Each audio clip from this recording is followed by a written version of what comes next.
এক ছিল মস্ত বড় এক তালগাছ গ্রামের শেষ প্রান্তে নদীর ধারে। সেই তালগাছে বাস করত এক ভূত। তবে সে কিন্তু একদম অন্যরকম ভূত ছিল।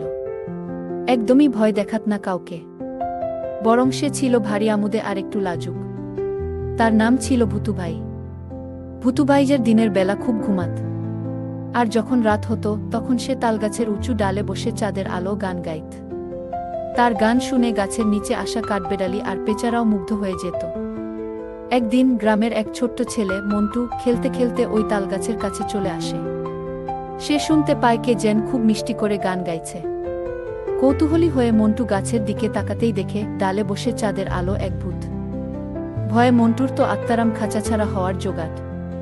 কিন্তু ভুতুভাই মন্টুকে দেখে হেসে ফেলল। ভয় পেজো না ছোট্ট বন্ধু, বলল সে।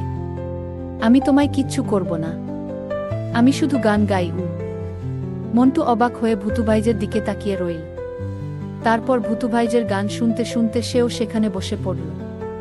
সেদিন রাতে মন্টু আর ভুতুভাই অনেক গল্প করল। ভুতুভাই মন্টুকে তার জীবনের নানা গল্প শোনাল, আর মন্টুও তার খেলার সব গল্প বলল।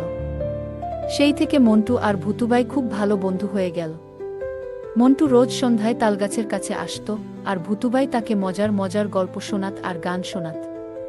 গ্রামের লোকেদের কাছে তালগাছে ভূত থাকার গল্পটা শুনে তারা ভয় পেত, কিন্তু মন্টু জানত তার বন্ধু ভুতুভাই আসলে পৃথিবীর সবচেয়ে মিষ্টি ভূত। কেমন লাগল গল্পটা বলো তো?